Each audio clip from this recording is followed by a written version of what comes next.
نبی پاک صلی اللہ علیہ وسلم کے ساتھ جو کچھ ابو جہل نے کیا حضور نے اس کا ذکر فرمایا فرعون بھی بڑا ظالم تھا، پر یہ جو میرا فرعون ہے یہ اس سے بھی سخت ہے۔ فرعون سے سخت کہا ابو جہل کو، لیکن جب اکرمہ بن ابو جہل نے کہا نا میں کلمہ پڑھنا چاہتا ہوں، ناراض نہ ہونا، ہم عزت نہیں دے پا رہے۔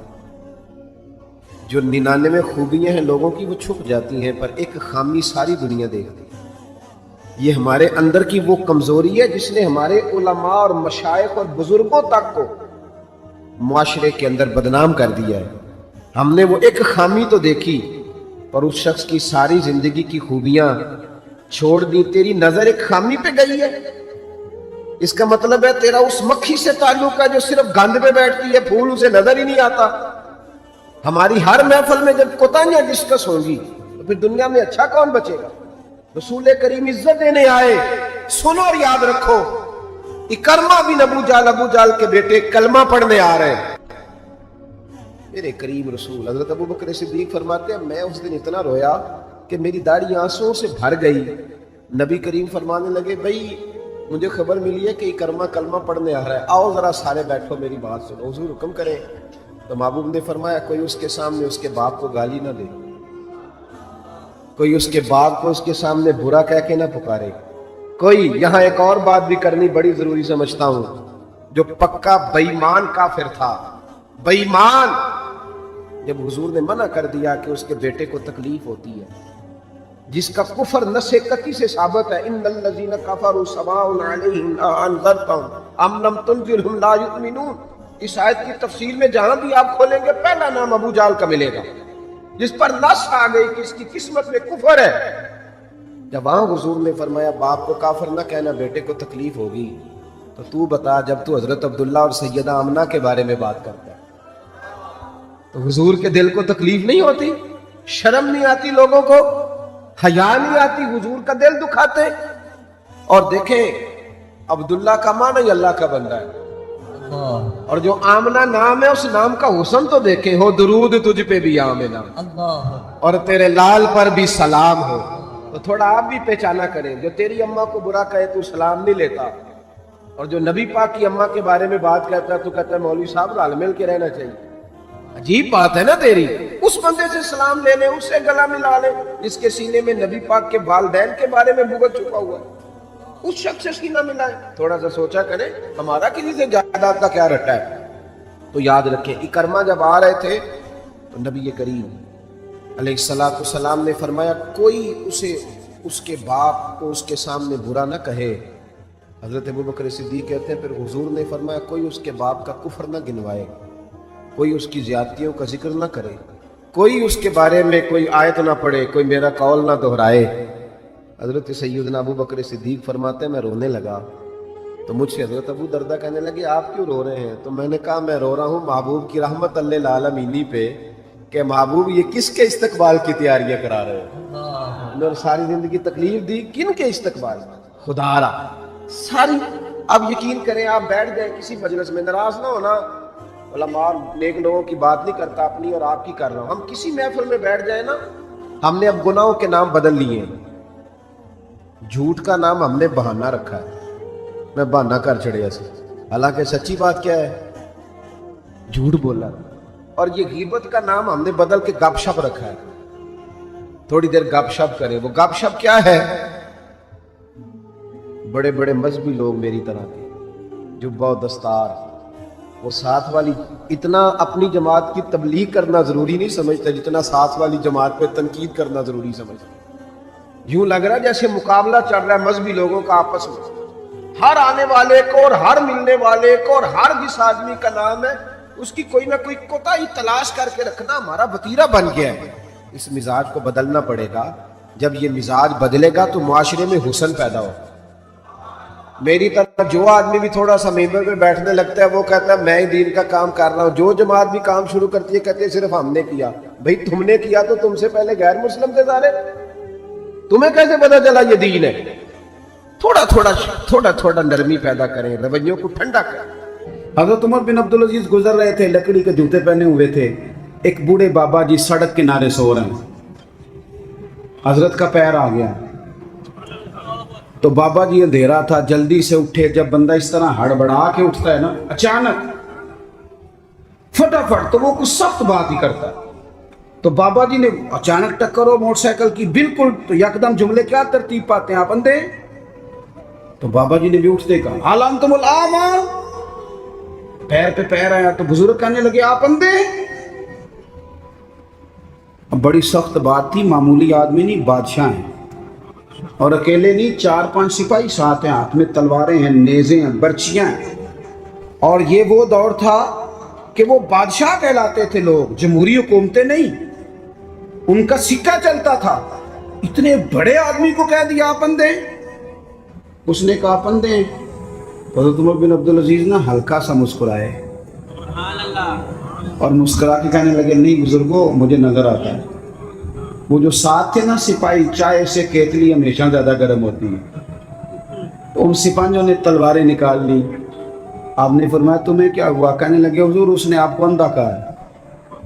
آپ فرمانے لگے نہیں انہوں نے تو نہیں کہا. کہا جناب کہا ہے. فرمایا نہیں کہا. کہا جناب کہا ہے. فرمایا بابا جی باتیں تم سے کر رہے تھے مجھ سے کر رہے تھے؟ کہا حضور وہ آپ سے کر رہے تھے. تو فرمانے لگے نادانو، انہوں نے مجھے اندھا نہیں کہا، بلکہ وہ تو استفہامیہ جملہ تھا.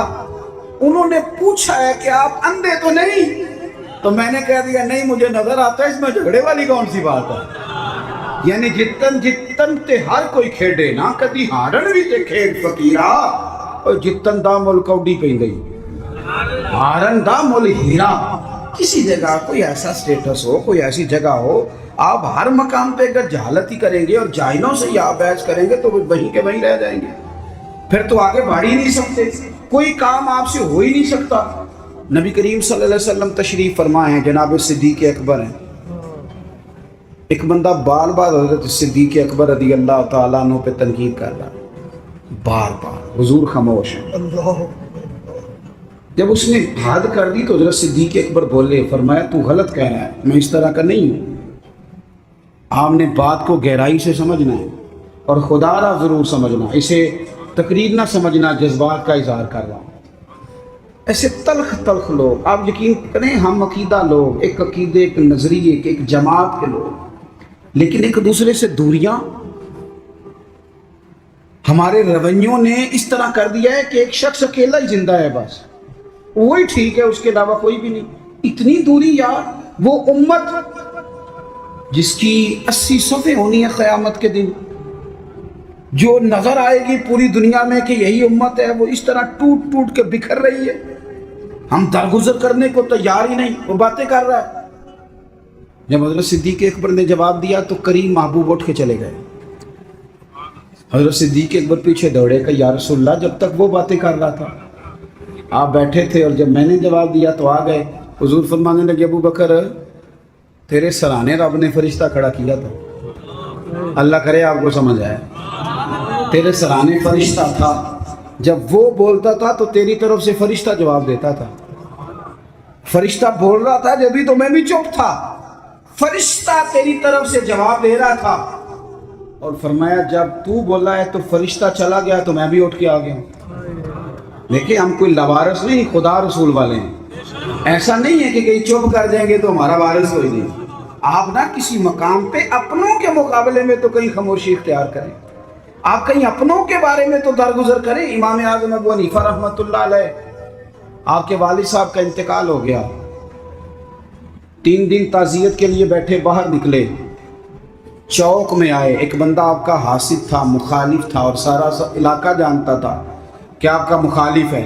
جب آپ باہر نکلے نا تو بہت سارے لوگ تھے چوک میں، وہ بھی سامنے سے آیا. السلام علیکم کے بعد کہنے لگا، توجہ کرنا بات پہ، کہنے لگا ابو حنیفہ سنا ہے آپ کے والد فوت ہو گئے. سب جانتے ہیں مخالف ہے، حاسد ہے، اور حسد کی وجہ سے مخالف ہے، سب کو پتہ ہے. اور حسد بڑی بری چیز ہے. وَمِن شَرِّ حَاسِدٍ إِذَا حَسَدَ، اس کے شر سے اللہ ہم سب کو محفوظ فرمائے. یہ شریر کام ہوتا ہے.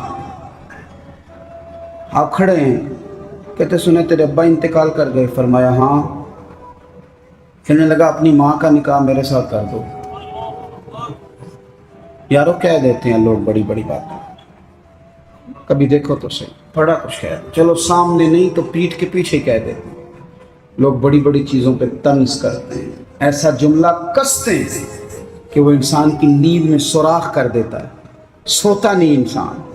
اماں کا نکاح میرے ساتھ کر دو، جملہ سخت تھا پر بات تو شرعی تھی نا، غیر شرعی تو نہیں تھی۔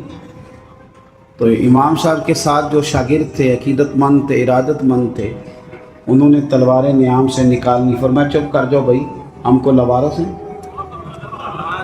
چپ تو کرو نا یار، کہیں سہنا تو سیکھو، کہیں برداشت تو کرو، کئی کچھ تمہیں لوگ کہیں گے، کس کس کو راضی کرو گے؟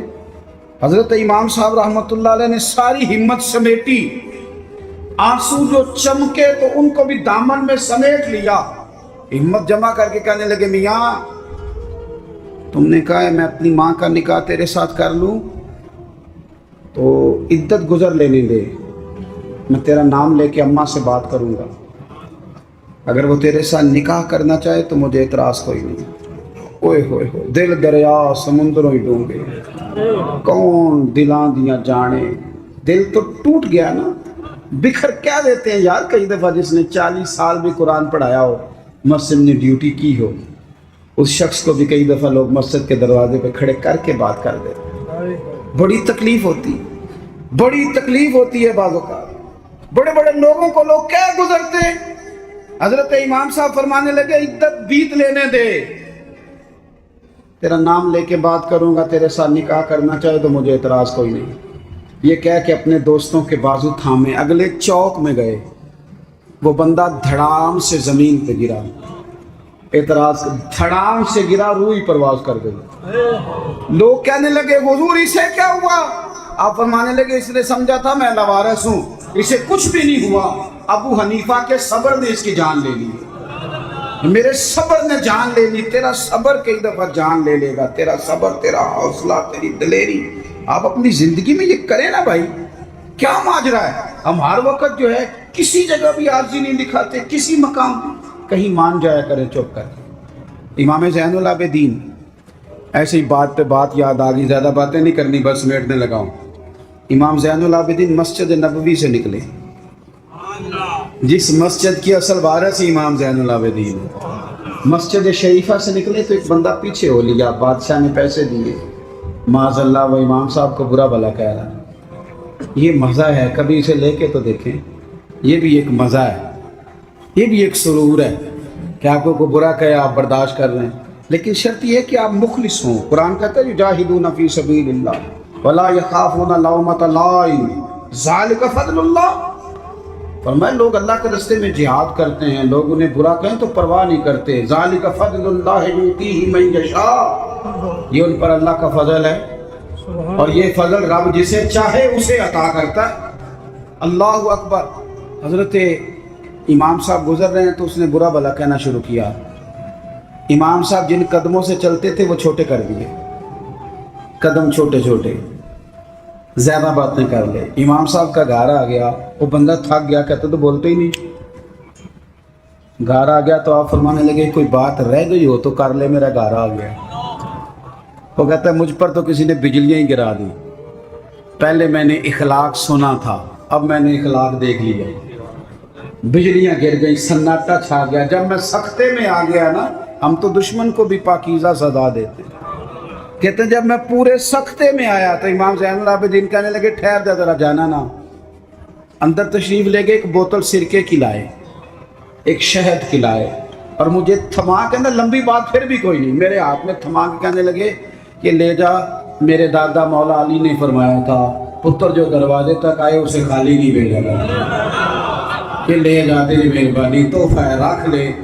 وہ شخص کہتا ہے امام صاحب پلٹ کے اندر جانے لگے تو میں قدموں سے لگا، پیر چوم کے کہا حضور وہ تو کسی بدبخت نے میری ڈیوٹی لگائی تھی، قربان جاؤں، قریب آ کے پتہ چلا ہے اگر نواسے کے اخلاق کا یہ حال ہے تو محمد عربی کا اخلاق اس طرح ہے، رسول کائنات علیہ السلام کے اخلاق عالیہ کا حسن کیا ہوگا۔ آخری بات یہ ہے کہ والذین یبیتون لربہم سجدا وقیاما، نری تقریریں نہیں، نری باتیں نہیں، رب کے بندے رات سجدے اور قیام میں گزار۔ آپ نہ لوگوں کو کتنے بھی دکھ بتائیں گے تو کمزور ہوتے جائیں گے،